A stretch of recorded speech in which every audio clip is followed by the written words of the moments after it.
Halo, saya Elizabeth dari SMP Kristen Yahya Kota Bandung, calon guru penggerak angkatan 7. Pada kali ini saya akan memaparkan aksi nyata modul 1.4 mengenai budaya positif. Terlebih dahulu saya akan paparkan rencana tindakan aksi nyata dengan tema menerapkan budaya positif dengan membentuk keyakinan kelas melalui pendekatan FITS, yaitu Feel, Imagine, Do, and Share. Berikut latar belakang, tujuan, tolok ukur, lini masa, dukungan yang dibutuhkan dalam melaksanakan aksi nyata menerapkan budaya positif dengan membentuk keyakinan kelas melalui pendekatan FITS, Feel, Imagine, Do, and Share.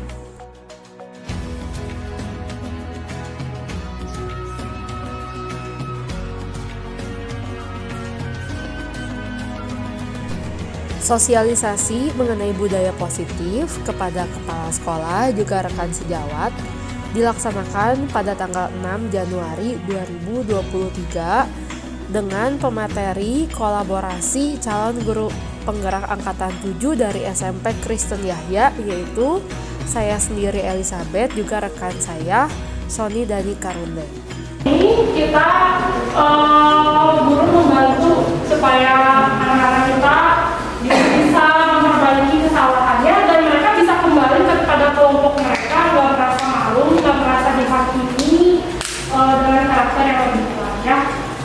Nah, dalam restitusi ini ada 3 tahapannya ya, disebutnya segitiga restitusi karena ada 3 tahapannya.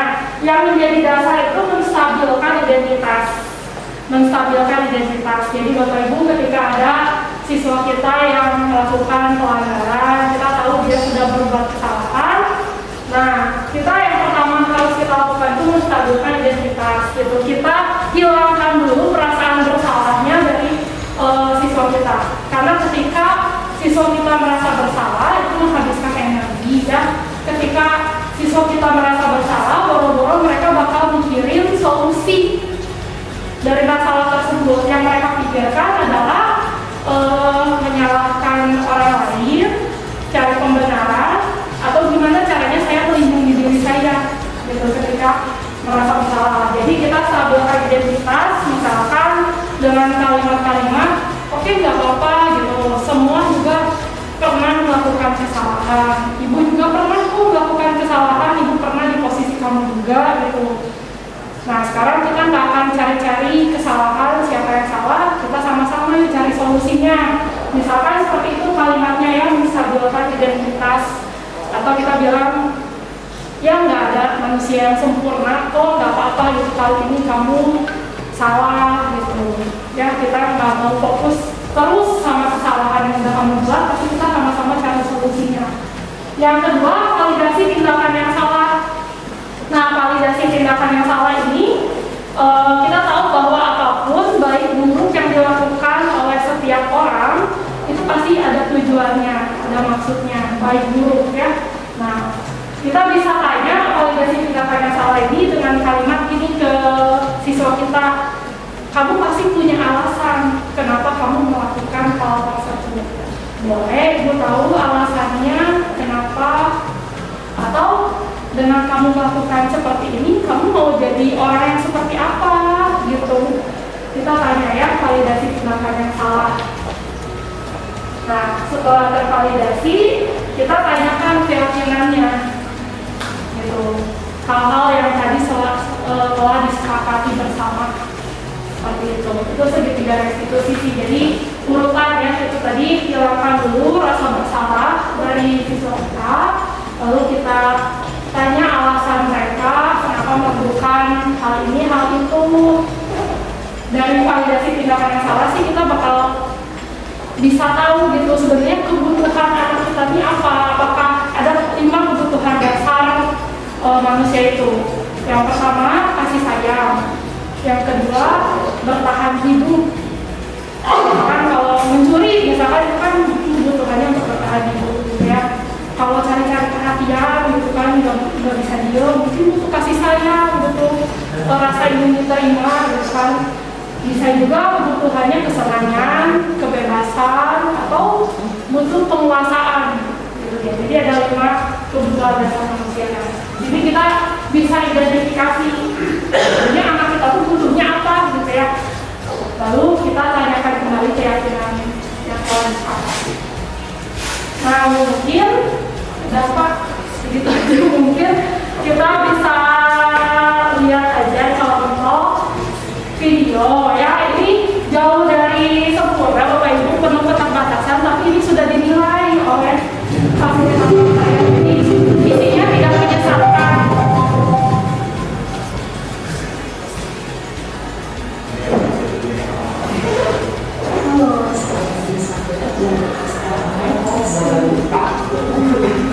Calon isinya tidak menyesatkan, Bapak Ibu sudah dinilai soalnya.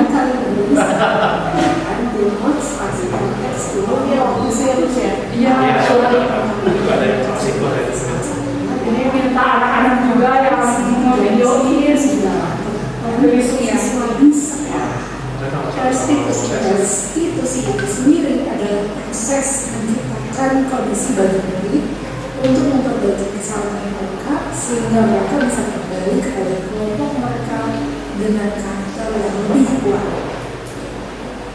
Kalau dalam restitusi ada 3 yang dikenal sebagai segitiga restitusi, di mana yang pertama menstabilkan identitas, kedua validasi tindakan yang salah, dan ketiga menanyakan keyakinan.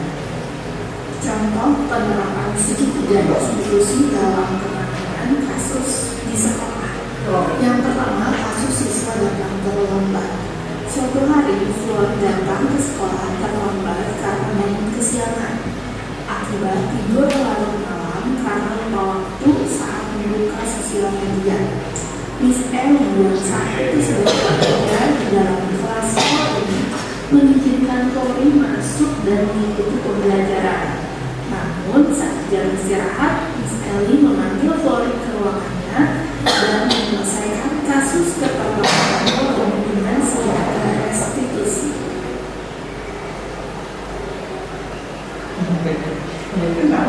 Jauh banyak.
Ini sudah mau cari-cari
hari Keisha terbangun di kelas ketika Miss Ellie sedang Miss Ellie meminta Keisha mencuci muka dan kembali ke dalam kelas untuk mengikuti pembelajaran. Miss Ellie pun memanggil Keisha secara personal dan melakukan pendekatan dengan segitiga restitusi untuk menangani kasus Keisha yang terbunuh di kelas saat jam pelajaran.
tadi dengan segitiga restitusi ya. Jadi yang pertama stabilkan dulu identitas mereka, ya, hilangkan rasa bersalahnya, validasi tindakan, kita harus tahu alasan mereka apa gitu yang melakukan hal ini hal itu, lalu kita tanya lagi hal-hal yang sedang disepakati, dan ya kita berusaha biar sebenarnya solusinya juga datang dari diri mereka sendiri gitu. Kira-kira kalau dari kamu sendiri apa yang bisa kamu lakukan untuk mengatasi permasalahan kamu ini gitu. Nanti kita tunggu ya. Nah, kalau tadi dari 5 posisi kontrol itu yang menerapkan segitiga restitusi itu sebagai manajer ya. Ya kita belajar sama-sama untuk kita menjadi guru-guru yang bisa menjadi manajer juga saat menghadapi permasalahan siswa-siswi kita. Ya sekian, terima kasih Bapak Ibu. Ini budaya positif kan sesuatu yang kita kembangkan di sekolah, bahkan di kelas kita pernah kurikulum saya membuat informasi bagaimana kita membuat sebuah kelas komitmen ya, kelas ya, bahwa nanti kalau kelas komitmen seperti A, seperti B kan ada. Nah ini kita akan bahas sama-sama secara cepat Bapak Ibu ya. Nah kita udah live Bapak Ibu ya, akhir Desember kemarin kita nonton bola dan banyak orang langsung tiba-tiba fans mendadak ke tokoh ini gitu ya, seorang legend, bahkan dia diberikan istilah GOAT gitu kan ya, atau apa namanya greatest of all time. Jadi dia seorang legend di sepanjang masa gitu kan, karena dia mengakhiri karirnya itu dengan dengan luar biasa sampai ke tahap ke dunia. Tapi kalau saya pribadi Bapak Ibu ya, dari sisi ini memang semua orang pasti tertuju kan ya, Argentina kan ya, atau Messi. Ada satu hal yang saya amati, mungkin Bapak Ibu pernah amati tentang ini ya, Jepang gitu kan ya. Jepang itu mereka di setiap perhelatan Piala Dunia selalu ada fans yang membersihkan itu ya, fans yang sampah ya. Karena saya pakai mereka punya yang namanya keyakinan namanya osoji, artinya membersihkan diri, membersihkan hal-hal yang sifatnya kurang baik, yang namanya kagare. Kagare itu sesuatu yang kotor, yang najis, yang tidak pantas menurut agama Shinto kan gitu. Jadi mereka menggunakan nilai ini. Nah saya penasaran kenapa bisa begitu Jepang melekat dengan nilai yang namanya mereka mau membersihkan tanpa disuruh, rela membersihkan. Itu kan satu hal yang luar biasa ya. Artinya dari nilai agama yang Shinto itu mereka bawa kepada kebiasaan syariat dan bahkan ke sekolah kan ya. Itu kenapa dikatakan Jepang itu benar-benar mereka sangat-sangat memegang yang namanya keyakinan, nilai itu penting, itu osoji.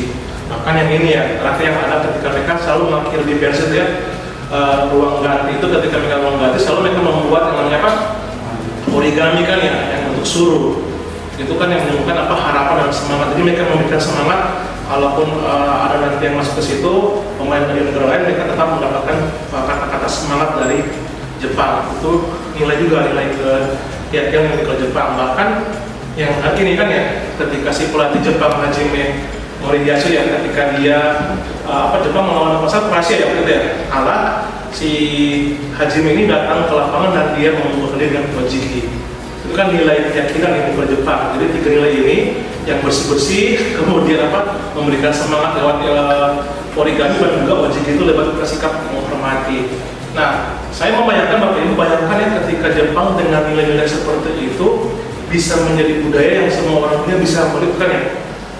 Orang-orang yang ketika ke dunia pasti akan tahu Jepang memiliki yang namanya seperti itu, bersih-bersih, menghormati, memberikan semangat. Nah, berawal dari ini Bapak Ibu saya ingin kembali kita sama-sama masuk ke yang namanya keyakinan kelas. Nah, menurut Bapak Ibu ya, secara ini aja cepat ya, mengapa keyakinan kelas, mengapa tidak peraturan kelas saja gitu? Mengapa bukan peraturan kelas? Kelas harus bersih, kita buat A, buat B, buat tugas harus tepat waktu. Tapi mengapa bukan peraturan tapi keyakinan kelas gitu? Menurut Bapak Ibu kira-kira? Kalau peraturan cuma dari luar atau dari Iya, kalau peraturan kan dari luar yang kita buat ya, tapi bagaimana lebih dari dalam sendiri yang mana dari aku sendiri ya. Lalu mengapa ya, ini nggak ada yang paling salah benar ya, yang penting Bapak Ibu punya pandangan yang sama bahwa kita memahami bahwa kalau itu lebih kepada nilai-nilai ada dari dalam sendiri. Yang kedua, mengapa adanya keyakinan kelas penting untuk terbentuknya sebuah budaya positif? Dorongan atas kesadaran diri sendiri. Dorong karena diri sendiri, sama kayak tadi yang tadi ya, nilai nilai itu dari nilai tadi ya, Ojigi, origami Tuksulu dan Osmudi itu ya, yang bersih-bersih itu kan dari diri sendiri ya. Ketika mereka belajar tentang itu, mereka membiasakan dan menjadi kebiasaan yang betul-betul berdampak baik gitu ya. Nah betul, karena diri sendiri kan. Kemudian bagaimana mewujudkan sebuah keyakinan kelas yang efektif? Ya tentu kalau kita sama-sama nanti membahasnya di sini ya Bapak Ibu ya, saya akan bagikan. Nah ini dua pertanyaan menarik itu. Pertama, mengapa kita memiliki peraturan tentang penggunaan helm pada saat mengendarai kendaraan bermotor roda 2? Kenapa kita memiliki peraturan tentang penggunaan helm? Ada yang bilang apa? Takut nanti ada polisi, rahasia gitu, enggak kan ya? Lebih kepada apa? Selamatan kan ya, gitu ya. Kalau mengapa kita memiliki peraturan tentang penggunaan masker dan mencuci tangan setiap saat pada waktu pandemi? Ya mas. Kesehatan dan keselamatan, bukan karena kita takut corona, tapi lebih kepada kesehatan dan keselamatan. Nah, Bapak Ibu tadi kita bicara tentang keselamatan, itu kan yang namanya nilai keyakinan. Nah, nilai kayak ini memang yang diharapkan dengan sangat kita bisa nanti bawa ke lingkungan sekolah yang mungkin lebih kita coba rumuskan secara terukur gitu ya. Nah ini contoh Bapak Ibu, saya kasih poin-poinnya. Pembentukan keyakinan kelas sekolah seperti ini. Yang pertama, keyakinan kelas itu bersifat abstrak, ya kan? Abstrak ya, bukan yang ketika tidak terlambat itu kan sesuatu yang terukur, tapi bagaimana tanggung jawab. Nah ini kan yang namanya dari peraturan yang lebih konkret. Keyakinan kelas itu berupa pernyataan universal. Kemudian tindakan-tindakan itu dibuat untuk bentuk-bentuk yang sifatnya positif, tanggung jawab, penghormatan, penghargaan. Dan kelas juga hendaknya tidak terlalu banyak sehingga mudah diingat dan dipahami oleh semua model kelas.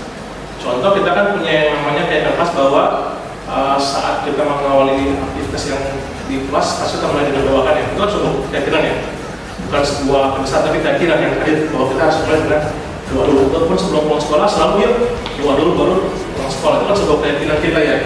Nah, keyakinan itu sebaiknya sesuatu yang dapat diterapkan di rumah tersebut. Nah, kita akan lihat nanti di sekolah yang ini seperti apa sebenarnya. Nanti kita akan bersama-sama berikan dengan kesisuan supaya kita lebih membantu bersama-sama untuk budaya positif di sekolah. Semua warga kelas sebenarnya berkontribusi dalam pembuatan keyakinan kelas lewat kegiatan sudah terdapat. Nanti kita akan buatnya dengan anak-anak, kita akan coba sharing dan bersedia meninjau kembali. Kalaupun ada peninjau, misalkan takutnya sudah berhasil, maka kita bisa membuat keyakinan yang baru atau yang mungkin belum kita buat di kelas kita masing-masing. Nah, contoh Bapak Ibu nih, contoh ini ya, kalau kita sama-sama bisa coba sebutkan gitu ya. Contoh nih, kembalikan barang ke tempatnya. Kira-kira nilai apa yang kita dapat dari situ? Tanggung jawab kan ya? Nah, itu kan tanggung jawab, contoh nilai. Dilarang membawa ramai, apa kira-kira nilainya? Menghormati, itu kan nilai abstrak ya, tapi kan kita tahu ya, hadir di sekolah 15 menit sebelum pembelajaran dimulai. Disiplin atau apa? Menjadi juga kan ya, dilarang melakukan kekerasan, menghargai kan ya, iya kan ya, menghormati. Dilarang menggunakan narkoba. Iya, kesehatan kan ya, kan kesehatan. Nah, poin-poin ini kan kita tahu ya, itu yang namanya nilai-nilai keyakinan kebajikan yang sebenarnya kita harapkan ada di lingkungan sekolah yang memang sudah ada, tinggal bagaimana kita memperkuatnya, Ibu ya. Nah, jadi kalau nanti kita kan seperti ini contoh ya, kalau kita nanti membuat di kelas masing-masing nanti Bapak Ibu, bahkan saya dengan Bu Ili rencana mau berpertemuan dengan siswa, kita akan membuat pendekatan seperti kelompok-kelompok, kemudian nanti mereka akan mencoba untuk merumuskan. Lalu nanti akan membuat poster bagaimana keyakinan kelas keyakinan sekolah yang dimiliki oleh sekolahnya ya. Kalau kita lihat kembali Bapak Ibu, sekolahnya kan sudah punya nilai itu ya, seimbang gitu ya. Maju itu kan keyakinan kelas ya, keyakinan sekolah ya. Maju atau terbiar, aman, itu kan keyakинannya. Nah, menarik Bapak Ibu ya, rekan-rekan semua, saya waktu itu pernah diajak ketemu di Unisba, mahasiswa psikologi itu diajak sharing bersama-sama mereka. Terus saya akan gini, menurut teman-teman mahasiswa, apa yang kalian lihat tentang sekolah swasta gitu? Yang dulu mereka saya pikir gini, karena mereka polis, bahkan di Islam Bandung ya, pasti kan mereka punya tua gitu, enggak, tapi mereka lihat gini, disiplin.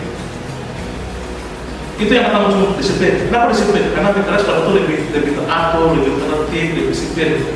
Nah, ketika saya juga ingat ketika pernah ya, saya ketemu juga pernah mamanya tadi, Mama Inci ya, ngobrol, Mama Inci kan tadi bahwa kekuatan yang ada di dia itu adalah guru-guru itu mau peduli dan disiplin.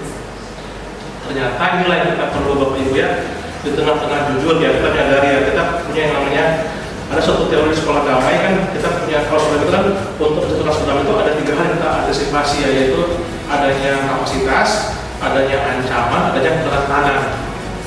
Nah kalau itu dari luar ya, itu dari luar, ada peperangan sekolah hancur gitu ya, itu ancaman. Tapi kalau kerentanan, misalkan tidak didukung oleh pimpinan sekolah, misalkan atau pimpinan yayasan, misalkan itu kan kerentanan ya. Hal-hal yang kita sadari bahwa kita mau buat program A, program B tidak jadi gitu kan, ada kerentanan. Tapi kalau kita fokus di kerentanan, jujur ya Bapak Ibu, maka kita tidak akan menciptakan sekolah yang kita akan harapkan ke depan nanti. Nah, harapannya seperti ini, kita membuat yang namanya kapasitas, jadi memperkuat contoh hal yang baik yang orang tua dari sekolah Pak. Oh, sekolah yang itu orang tua itu sangat melihat bahwa guru peduli dengan orang tua dengan sekolah siswa. Guru apa nilai kedisiplinan dan nilai apa karakter. Karena Ibu Mei waktu itu di grup kelas studio saya share tentang hasil bagaimana orang tua menilai raport. Banyak orang tua merespon dan ada namanya Cheryl ya misalnya. Bu Sono memberikan highlight bahwa kami senang kalau sekolah peduli dengan karakter anak kami. Berarti ini kekuatan kita kan Bapak Ibu ya, bahwa ya itu SMP itu punya kekuatan itu karakter dan disiplin itu. Nah itu yang kita harapkan. Nah, ini cuma beberapa contoh aja Bapak Ibu yang kita sama nanti kalau Bapak Ibu nanti mau rencana secara kita akan buat bersama-sama. Contoh gini, kayak kelas 7, ini kan kelas 5 ya, maksudnya format bekerja diterima dimiliki. Ini kan ya, kami meyakini bahwa sangat penting untuk menghormati. Ini kan yang mungkin di setiap di kelas masing-masing kan ya. Nah mungkin di kelas yang Pak SK punya nilai sendiri, kelas 7A, 7B, khususnya 7A punya nilai sendiri. Nah itu kan kita buat, tapi kalau kita buat ini bersama-sama dalam konteks sekolah akan memperkuat yang namanya program siswa atau peran. Jadi mempermudah siswa untuk menolong siswa-siswa dalam hal kedisiplinan. Nah, kalau contoh gini ya, nilai hormat. Ini kan nilai hormat ya. Saya cepat aja. Contoh kan yang terlihat kan datang tepat waktu, tapi kalau yang agak sedikit tidak tampak seperti itu sesuatu yang mungkin sering tak temui, sering hadir terlambat. Itu kan nilai hormat. Semua tahu nilai hormat, tapi kita mengukurnya seperti apa dengan bentuk seperti menyapa teman dan guru. Berarti apa? Terlihat kan ya, dia menghormati. Tapi kalau nggak berapa, kita acuh kepada teman guru. Makanya saya kata Bapak Ibu tadi mungkin ke depan nanti Pak saya yang nilai. Kalaupun nanti ada mulai lagi gerakan 5S ya di depannya.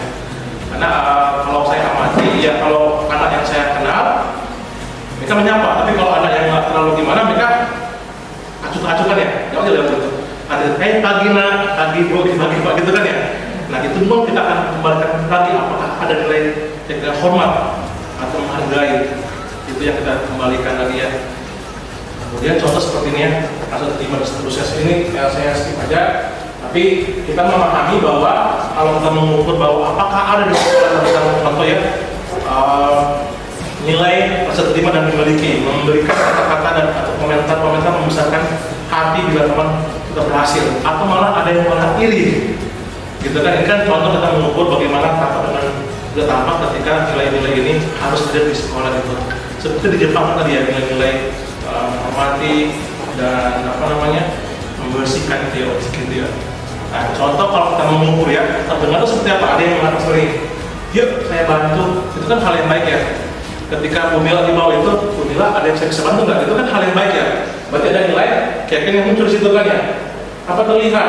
Dia berempati terhadap orang lain, dia mau berbagi, malah kan berlaku senyum ramah, memberikan postur yang tenang, nggak seperti yang agak sedikit gitu, atau memberikan salam hormat dan namaste gitu kan. Lagi ibu pakai mbak, lagi pak, itu kan satu hal yang terukur kalau kita melihat keyakinan kelas tentang hormat yang tadi ya. Dan seterusnya kalau kita membuat seperti ini kita akan buat lagi. Nah Bapak Ibu saya percepat aja karena mengatur waktu. Kalau kita sudah memahami tentang budaya seperti itu, saya nanti Bapak Ibu ada satu modul yang ini modul dari teman-teman di Presiden tentang disiplin positif. Saya akan share ke Bapak Ibu. Ini kalau kita mau baca-baca secara pribadi untuk norma kita, disitu ada membedakan mana disiplin biasa dan disiplin positif. Nah ini restitusi 50 sisi kontrol. Bapak Ibu ini menarik ya. Yuk kita sama-sama bahas ya, ada 2 pertanyaan kasus ini. Yang pertama, Tisa dan Hana dipanggil masuk ke ruang Ibu Dewi, Kepala Sekolah SMA Makmur. Ibu Dewi baru saja mendapatkan pengaduan dari Ibu dan Tisa bahwa Hana menggunakan kata-kata kasar dan merendahkan Tisa di sosial media. Yang pertama. Yang kedua, Anto jarang sekali hadir di pembelajaran jarak jauh. Ini contoh ya, mungkin kita bisa dulu keluar kita ada ya. Dan pada saat itu pun Anto seringkali menggunakan kata-kata kasar di kolom chat mengejek teman-temannya. Hal ini sudah sangat mengganggu dan beberapa orang tua murid yang mengikuti pembelajaran daring mengeluhkan tentang perilaku Anto dari pembelajaran jarak jauh. Bapak Ibu, ya kan itu nggak usah komentar dengan sekolah. Ya. Kalau Bapak Ibu nanti sebagai kepala sekolah atau kepala sekolah atau wali kelas, penerapan disiplin apakah yang akan kita lakukan untuk kasus Hana dan kasus Anto? Kira-kira Bika di mana kalau Bika? Hal-hal seperti ini, ada anak yang kasus pertama kan merendahkan si Tisa di sosial media, kasus kedua si Anto juga melakukan jarang hadir, udah ngecek juga teman-temannya. Kira-kira gimana? Saya akan panggil secara khusus sama Panggil secara khusus gitu ya? Ya, saya akan bisa bicara sambil menunjukkan misalnya ya laporan. Tapi saya tidak menyebutkan nama ya Pak ya, menyebutkan nama siapa yang lapor. Yang kamu dengar, kamu seperti ini begitu. Terus saya tanyakan lagi apa alasannya dan mengapa kamu lakukan hal seperti itu. Gitu. Nanti kalau misalnya dia sudah memberikan jawaban atau penjelasan, saya perlu konsultasi juga dengan guru BK untuk melakukan apa yang tindak lanjut seterusnya dan juga dengan kesiswaan yang pasti ya, dan kesiswaan juga karena pasti masalah itu gimana gitu. Jadi tahu ya prosedurnya terima kasih.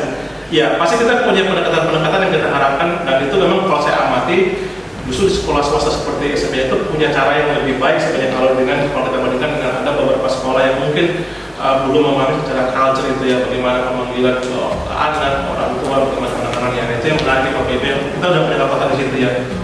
Nah kalau kita ya, kembalikan pada konteks tadi ya bahwa program disiplin positif itu berpusat pada murid.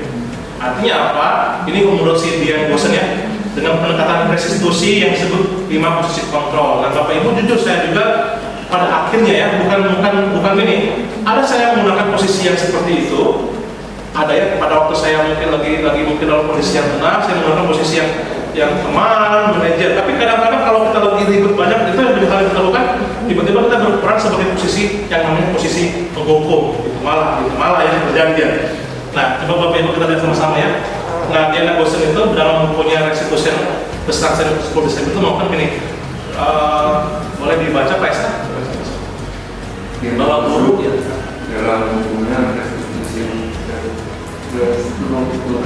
disiplin mengemukakan bahwa guru perlu meninjau kembali penerapan disiplin di dalam program kelas mereka selama ini apakah telah efektif, apakah berpusat, memerdekakan dan menghadirkan murid bagaimana dan mengapa melalui serangkaian riset dan berdasarkan pada teori kontrol berbagai yang dasar Gosen berkesimpulan ada 5 posisi kontrol yang diterapkan seorang guru, orang tua ataupun atasan dalam melakukan kontrol. 5 posisi kontrol tersebut adalah penghukum, pembuat merasa bersalah, teman, pemantau, dan manajer. Mari kita tinjau lebih dalam 5 posisi kontrol ini. Sosialisasi kepada siswa mengenai menerapkan budaya positif dengan membentuk keyakinan kelas melalui pendekatan FITS, Feel, Imagine, Do, and Share dilaksanakan di SMP Kristen Yahya pada tanggal 9 Januari 2023. Selamat pagi, selamat siang, selamat sore, selamat malam. Kita udah beraktivitas sampai sore di sekolah. Oke, pagi ini tadi Bu Julia kok banyak yang berbeda ya Bu Julia, anak-anak ada yang glowing sama tahun baru, new hairstyle gitu ya. Ada lagi yang sunbathing namanya, sengaja ya biar lebih eksotik gitu. Ya, selamat tahun baru semua ya. Nah hari ini Bapak dengan Mrs. Eli mau berbagi sesuatu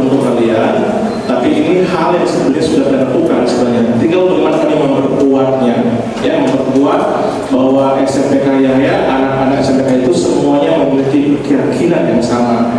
Ya, contoh nih, waktu kalian mau ujian, kalian pasti memiliki keyakinan bahwa kalau saya belajar, saya berdoa, maka Tuhan memampukan saya untuk bisa berhasil dalam ujian. Itu kan ya, sebuah keyakinan. Atau ini, waktu kalian mungkin lagi liburan, entah apakah naik kapal laut kah, atau naik pesawat kah, waktu kalian naik, kan ada pasti ada kepikiran, ini pesawat terus tiba-tiba terjadi turbulensi, terus tiba-tiba gimana kan pasti itu kan ya. Nah, tapi kalau kalian yakin bahwa saya naik pesawat, saya berdoa Tuhan sertai, ada yang namanya keyakinan. Nah, tadi udah lihat tadi ya, tadi itu tahu siapa namanya? Iya, ini Messi ya, temannya Reva katanya. Nah, dia kan kita semua tahu ya, setelah ke dunia kemarin Desember akhirnya sebelum kita akhiri tahun yang lalu, semua orang kenal, semua orang yang nonton bola pasti memiliki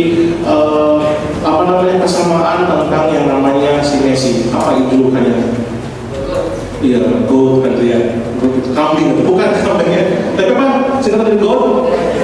Iya, semua yang tahu ya, sebab kalau Thailand ya, dia apa? Orang yang kalau apa disebut legend ya, di sepanjang masa, semua gelar dia ambil. Kasih Ronaldo ada gelar berapa pun, dan ada yang Ronaldo ya. Tapi dia dapat sampai di periode terakhir dia dapat gelar. Sehingga kalau dia pensiun, dia sudah puas ya, mencapai yang namanya yang diharapkan dari mulai Liga Champions, Ballon d'Or, semua gelar dia ambil sampai terakhir gelar Piala Dunia, bahkan namanya goal. Nah, hari ini sebelum kita akan membahas ini ya di Piala Dunia, tapi ada hal yang menarik yang kalau kalian semua pernah nonton Piala Dunia, ada kira-kira yang bisa sampai ke Bapak kira-kira apa hal yang menarik, sisi yang lain di Piala Dunia yang membuat orang semua tahu bahwa itu keren banget gitu. Ada tahu apa? Apa? Prancis, Argentina, oke. Apa lagi? Sisi yang mana ada? Apa ada sisi lain? Mbappe dia sendiri, oke. Apa lagi yang di luar dari pemain bola juga ada? Apa? Apa? Sesuatu yang bukan itu menjadi keren banget sampai orang sampai menelusuri kenapa seperti itu gitu. Bapak kok bisa kenal ya? Kalau ini pun bapak kayak sini skala ada yang sebelum 4 tahun sebelumnya 2015 itu dilakukan sampai orang tahu bahwa pasti mereka pun melakukan yang sama di dunia ini. Ada tahu? Waduh, oke. Ada tahu? Oke, ini ya kalau ada yang tahu. Kalau kalian, oh ini apa ya? Ada yang tahu nggak apa? Apa Jerman pulang duluan? Iya, ya. 2 kali pulang duluan ya. Ini ya. Nah, ada apa nih? Oh, apa? Orang Jepang. Mereka punya keyakinan yang namanya apa? Osoji, yaitu tradisi bersih-bersih yang dulunya itu konon katanya sejarah dulu itu dari mulai mereka ada tradisi bersih-bersih karena terjadi yang namanya berbagai hal yang tidak menyenangkan secara pemahaman mereka di keyakinan mereka, yang namanya kagare itu katanya membersihkan batin, membersihkan dosa, membersihkan hal-hal yang bersifat pengaruh kuasa gelap gitu ya, itu namanya kagare. Nah, sehingga mereka namanya tradisi bersih-bersih dan itu sampai ke semua elemen, termasuk di sekolah yang namanya osoji. Kebayang ya? Nggak diminta loh ketika bersih-bersih, nggak dibayar gitu kan ya. Tadi mereka mau, ini inisiatif, sebuah keyakinan yang menjadi budaya yang kuat buat mereka dan ini diteruskan, ya kan ya? Coba lihat kalau kalian nonton tahun 2016, ada ya sebenarnya mereka bersih-bersih juga, bahkan sekarang pun di tahun 2022 di dunia mereka akan sama gitu. Ya, itu nilai pertama loh, keyakinan pertama boleh Jepang itu osoji. Apa sama-sama namanya? Osoji. Yang kedua, nah ini kan lihat di tempat mereka ganti baju ya, itu setelah mereka entah mereka menang atau mereka kalah, mereka selalu menitipkan ini bersih loh. Mereka origami yang bentuk suruh. Mereka kasih semangat atau harapan, kalaupun siapapun negara atau tim yang akan datang ke situ, mereka melihat ada harapan, ayo semangat. Ini keyakinan kedua yang dimiliki oleh Jepang gitu ya. Wah, saya bayangkan kalau kita SMP ya punya yang sama ya, Pak ya. Kalau ketemu ada sampah langsung bisa diambil, nggak disuruh itu tolong dibersihkan, iya bukan sama saya, itu kan sama si B gitu. Tapi sebabnya ada sebuah keyakinan karena sadar gitu kan ya, bukan karena disuruh, itu keyakinan. Nah, kenapa? Ada juga keyakinan harapan, semangat. Yuk semangat yuk, daripada kaliannya kamu udah tahu bisa berdoa tapi nggak dengar. Tapi ketika ada sesama teman kalian yang berdoa, semangat yuk, harapan itu sebab keyakinan. Kerennya itu nilai kedua oleh negara Jepang. Yang ketiga apa ini? Jigi ya. Ini saya nonton, saya terharu, bukan terharu karena mereka yang kalah, bukan. Ini waktu mereka kalah ya, kalah lawan Kroasia. Nah, nonton Kroasia, kayaknya banyak yang Jerman, apa salah ya, Argentina gitu. Waktu Jepang lawan Kroasia, pelatih Jepang ini karena dia kalah ya, sama Kroasia, dia langsung ke lapangan dan dia membuka 45 derajat sikap hormat, sikap minta maaf, budaya yang paling keren juga. Berterima kasih kepada semua fans, ke semua yang mendukung, walaupun kalah mereka minta maaf, walaupun mereka sudah berusaha sama-sama mungkin. Nah, pelatih Jepang ini Hajime Moriyasu ini mengangkat Jigi, menyadari bahwa kalaupun mereka sudah berusaha dan itu tidak maksimal, mereka minta maaf. Ada sebuah keyakinan yang muncul. Keren ya?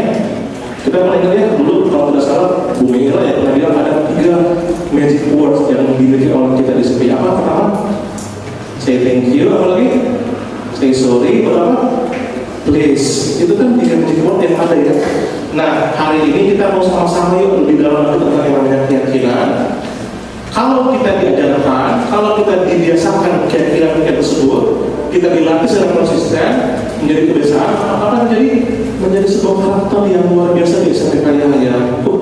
Kalau nggak kebayang kalau sekolah kita guru-guru akan melihat setiap semua kalian warga SMP itu memiliki keyakinan yang seperti yang orang Jepang lakukan.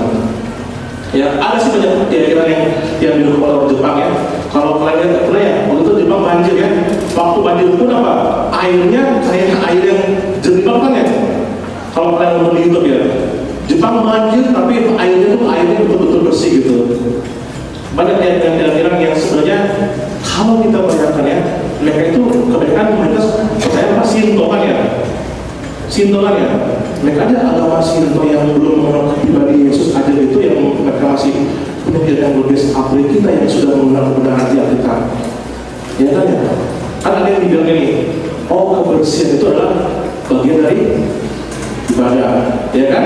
Nah itu keyakinan. Nah hari ini kita akan mau coba lebih dalam tentang keyakinan itu yang kelas. Nanti Sis Elia akan menjelaskan secara detail. Cuma kenapa kita mendengar ini? Kita mau buat dengan yang namanya budaya positif di sekolah. Sudah ada sih di SMP ya, tinggal memperkuat aja, membuat supaya kita semua mengalaminya, ya kan?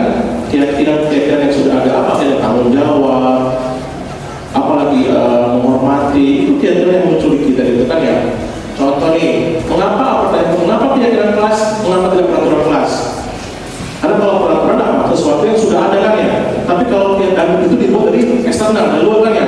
Langsung dibuat peraturan kelas sesuatu yang tidak boleh dia harus berbicara gitu, karena dia bikin skill, itu peraturan. Tapi ketika sebuah keyakinan itu, kalaupun saya berbahasa Inggris, maka saya harus berbicara. Itu sebuah keyakinan, ya kan ya? Sebuah kesadaran yang muncul dari apa? Diri sendiri, bukan dipaksakan oleh guru atau dari kelompok kalian atau kelas, bukan, tapi dari kesadaran. Itu keyakinan, ya. Sehingga apa diharapkan kalian mengalami ini. Contoh nih, mengapa kita memiliki peraturan tentang menggunakan helm pada saat mengendarai motor? Kenapa? Supaya apa? Tak ditilang? Bukan, tapi apa? Ada sebuah keyakinan apa? Supaya kalau kecelakaan apa? Menghindari betul ya, keselamatan, kan keyakinan. Contoh, kenapa kita pakai masker atau cuci tangan pada waktu masa pandemi yang berat dulu? Kenapa? Supaya apa? Selamat dan sehat, itu kan ya? Itu namanya keyakinan, berarti ya? Yang sudah ada di kita, tinggal bagaimana kita perkuat. Saya percoba aja ya. Jadi harapannya. Nah contoh ini ya, ini contoh kelas 7 nih. Kita punya yang formal, kerja diterima dan dimiliki. Nah kenapa kita seperti itu? Ukurannya gini, kalau kita yang dihormati atau menghormati, apa? Ada kata-kata ini muncul terdengar. Yuk kalian semua mengenai hal itu. Jadi saya bantu, Pak, boleh saya bantu Pak? Bayangkan tuh waktu lagi Pak Jonggi lagi bawa habis saya Muhammad ya, setelah kejadian bersama beliau kan udah langsung urus kalau gitu kan ya Pak ya. Itu ada sini Pak, saya bisa bantu. Nanti sebabnya itu sebuah keyakinan, inisiasi. Lalu apa? Terlihat berempati terhadap orang lain. Ketika ada orang lain yang mungkin mengalami suatu masalah, dia bukannya menghindar, bukannya mempermalukan, tapi mengencourage. Itu keyakinan. Atau lagi nih, kesenangan ketemu guru, selamat pagi Pak, selamat pagi Bu. Itu hal-hal yang sebenarnya sudah ada di kita kan ya. Tinggal kita perkuat. Nah, jadi sekali lagi ya, apa yang diajarkan, dibiasakan, dilatih secara konsisten menjadi apa? Kebiasaan, sehingga apa? Menjadi karakter dan budaya. Sama seperti tadi di Jepang tadi, Jigi ya, yang menghormati. Kalau lagi yang bersih-bersih, udah lupa ya. Ya ini ya, nih kalau kalian masih ingat ya, nih Jigi ini yang suruh yang oleh kami memberikan harapan. Apa? Suji. Entah nanti apa namanya nanti di SPM ya, tapi sekali lagi ini contoh yang sangat-sangat nolong kita, menginspirasi kita dari Piala Dunia ini ya. Tentang Messi tapi tentang negara Jepang ini ya. Oke, itu aja dari episode ini. Jadi sekali lagi ini ya, kita akan sama-sama mendalam yang namanya keyakinan yang akan nanti dibahas secara kelompok kalian di kelas masing-masing, karena setiap kelas punya keyakinan yang mungkin kalian perlu dalami, perkuat gitu ya. Silakan Miss Elin.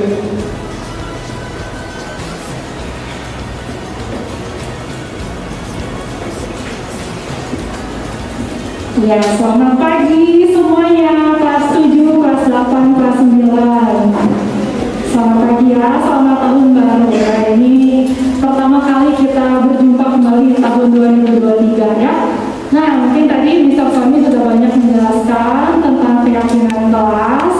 Jadi memang keyakinan kelas gitu ya, itu harus terbentuk. Kalian akan berbuat sesuatu walaupun misalkan nggak ada hukuman kalau nggak berbuat itu, walaupun misalkan nggak ada penghargaan juga kalau melakukan itu, tapi kamu tetap melakukannya. Jadi misalkan lampu lalu lintas nih, kalau kamu melanggar juga nggak akan dihukum. Misalkan ya, kalau kamu melanggar ya nggak akan dihukum. Kalau kamu taat itu nggak akan dikasih penghargaan, tapi kamu tetap mematuhi peraturan lalu lintas karena ya untuk keselamatan diri sendiri gitu ya. Nah, jadi keyakinan kelas dilakukan dengan kesadaran diri sendiri, walaupun nggak ada hukuman kalau nggak melakukannya, walaupun nggak ada penghargaan juga kalau misalkan kamu melakukannya, tapi sebagai bentuk kalian menghargai diri sendiri. Nah, ini pas banget ya momennya 2023, pasti kalian nggak tahu nih punya resolusi nggak tahun 2023 buat diri sendiri ya. Misalnya juga di 2023, misalkan Miss Eli mau lebih rajin masak gitu ya. Nah, kalau kalian nih punya resolusi apa tahun 2023 ya, yang pasti satu hal yang positif. Tapi di pagi hari ini kita mau susun, ya ini sebagai bentuk resolusi juga, tapi bareng-bareng resolusi kelas ya. Kita mau bentuk keyakinan kelas sama-sama. Jadi pakai pendekatannya FITS ya. F-nya feel, imagine, do, sama share.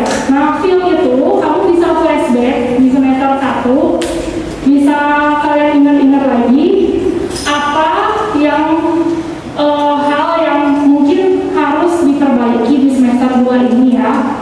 Bareng-bareng nih tentang kelas, boleh gitu ya, tentang kondisi keadaan kelasnya. Misalkan di semester 1 kelasnya itu suka kotor gitu kan, suka banyak sampah berserakan, misalkan itu yang kalian keinget waktu flashback gitu di semester 1. Atau misalkan di kelas aku masih belum bisa gabung semua, masih kayak ada circle-circle tertentu gitu, nggak bisa berbaur misalkan, itu yang kalian ingat ya. Nah, nanti kalian bisa diskusi sama-sama sama teman kelompoknya satu kelas juga. Lalu imagine, kalian bayangkan kalau misalkan masalah-masalah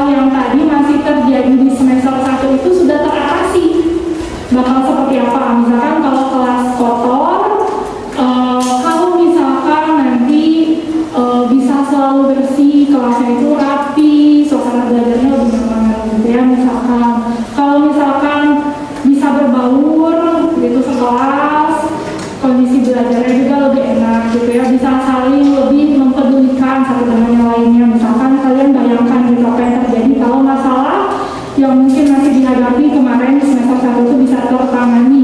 Lalu apa yang bisa kalian lakukan gitu ya, misalkan kalau tadi masalah kelas kotor, banyak sampah, misalkan yang bisa aku lakuin, pokoknya nggak peduli itu sampah siapa, bukan sampah saya juga, saya bakal pungut, saya bakal buang ke tempatnya gitu ya, tanpa harus berpanjang lebar, ini sampah siapa yang buang sampah di sini gitu kan, ya udah ambil aja, buang ke tempatnya gitu.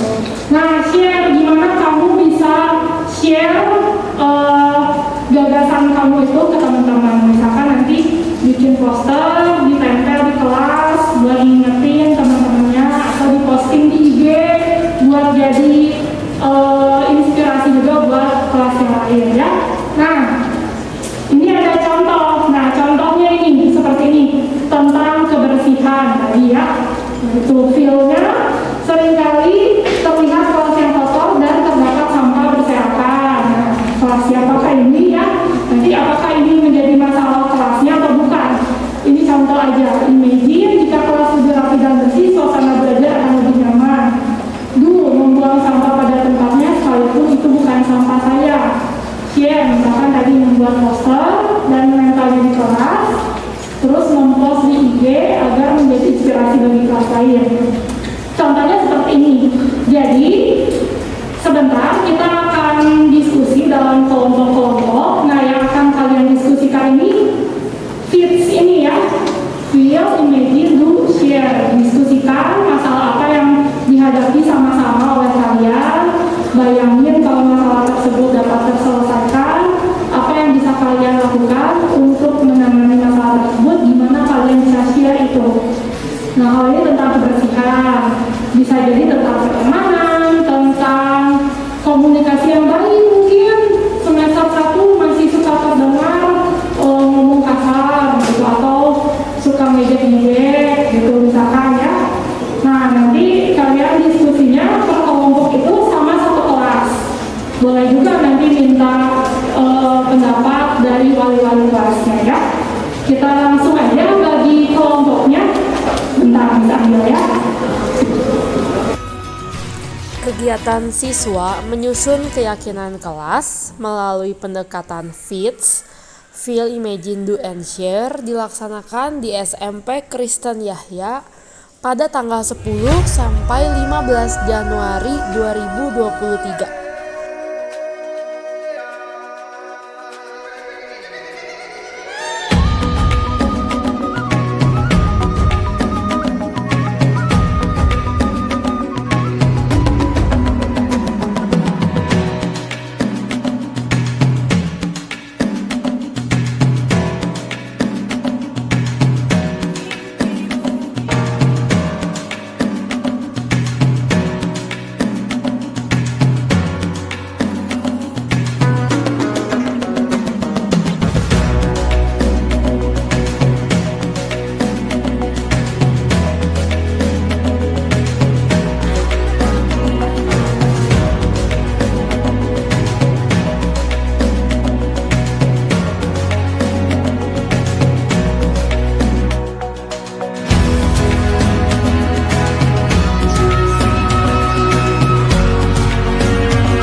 Presentasi siswa mengenai keyakinan kelas yang telah dibentuk melalui pendekatan FITS, Feel, Imagine, Do, and Share dilaksanakan di SMP Kristen Yahya pada tanggal 16 Januari 2023.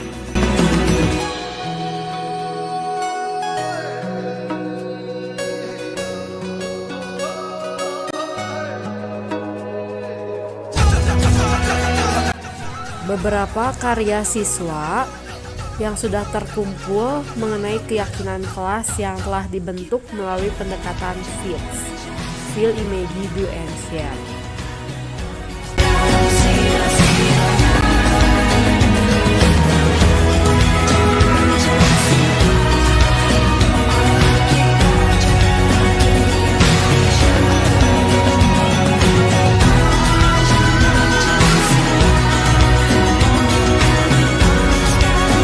Berikut testimoni dari Kepala Sekolah SMP Kristen Yahya.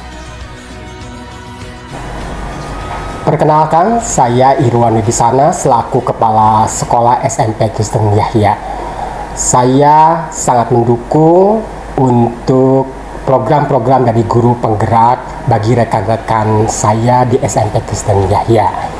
Terkhusus untuk kegiatan budaya positif, itu memberikan ruang kepada rekan-rekan kami, yaitu Pak Sony dan Bu Elizabeth, untuk memberikan motivasi kepada kami semuanya supaya pembelajaran di sekolah kami menjadi semakin lebih baik lagi.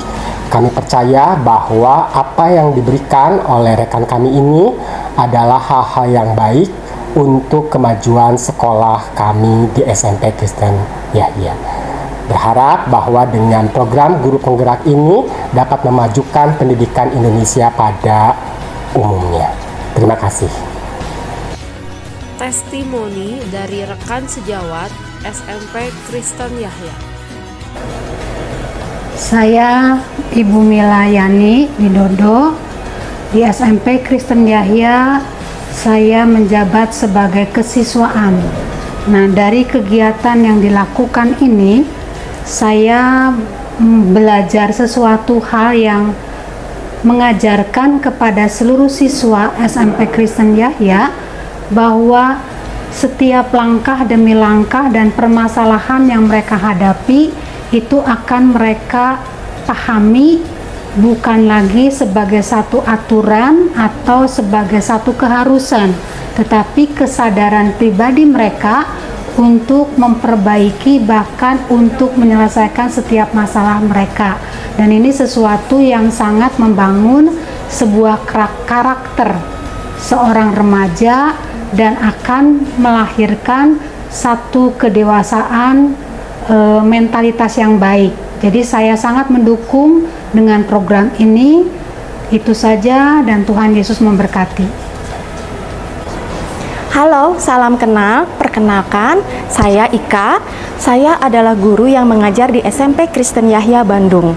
Saya mengucapkan terima kasih untuk kesempatan yang saya diberikan pada hari ini, karena banyak hal yang saya pelajari, yang saya dapatkan, yang sangat bermanfaat bagi saya sebagai staf pengajar, bagaimana cara memberikan hal-hal positif bagi para siswa-siswi saya. Kebetulan saat ini saya sebagai wali kelas dan juga sebagai tim kesiswaan di SMP Kristen Yahya. Di sini kami belajar bagaimana cara berbicara dengan anak, bagaimana cara kami menangani berbagai masalah dengan siswa, apalagi di masa-masa SMP ini banyak sekali masalah yang terjadi dengan berbagai karakter anak-anak kami. Terima kasih untuk setiap materi yang kami dapatkan dan kami akan memberikan yang terbaik bagi anak-anak kami. Sampai jumpa. Perkenalkan, nama saya Dimas Krisnadi. Saya guru di SMP Kristen Yahya dan saya mengampu sebagai guru pendidikan agama Kristen dan juga guru BK. Di sini saya mendapatkan ilmu baru, yaitu segitiga restitusi. Dan itu gunanya untuk membantu anak-anak kita yang merasa kurang percaya diri maupun mempunyai kepercayaan diri yang lebih. Dan itu membuat mereka semakin kritis dan semakin menjadi anak-anak yang lebih berani. Bagaimana caranya kita bisa membantu mereka untuk menjadi anak yang lebih baik lagi, tanpa harus menjatuhkan mereka dan menyalahkan mereka. Apalagi saat mereka memiliki sebuah kasus. Itu kenapa segitiga restitusi menjadi sebuah pilihan untuk bisa membantu mereka menjadi anak-anak yang lebih baik lagi dari sebelumnya. Tidak dengan menjatuhkan mereka, tapi membantu mereka untuk jadi anak-anak yang lebih percaya diri, bertanggung jawab, dan mempunyai visi misi yang baik di depan. Terima kasih. Halo, nama saya Esra. Saya salah satu staf guru di sekolah SMP Kristen Yahya. Di sini saya mau membagikan pengalaman saya setelah mendengarkan penjelasan dari teman saya yang mengikuti guru penggerak. Setelah mereka sharing, saya mendapatkan beberapa hal yang rasanya sangat penting untuk diketahui dan nanti akan diterapkan tentang budaya positif. Yaitu tadi saya belajar bagaimana caranya, betapa pentingnya untuk memunculkan keinginan untuk mematuhi peraturan dari dalam, bukan dari luar.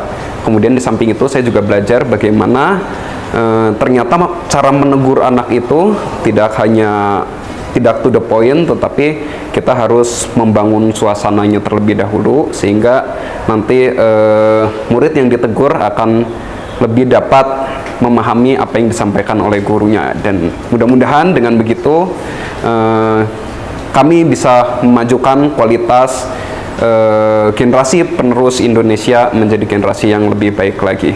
Terima kasih.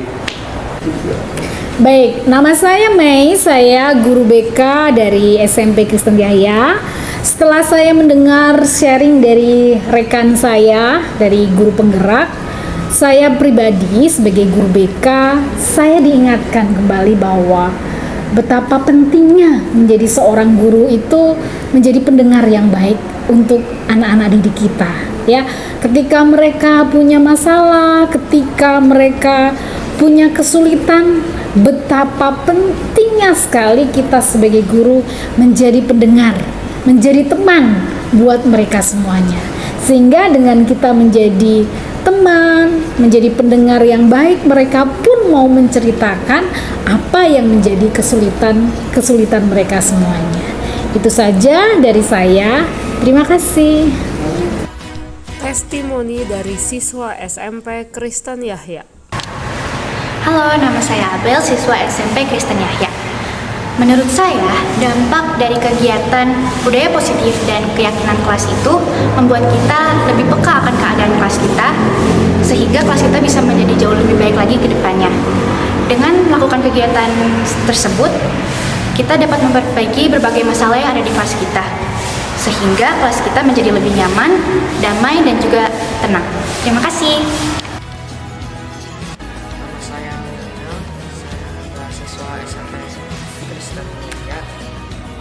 Kelas 7B absen 12.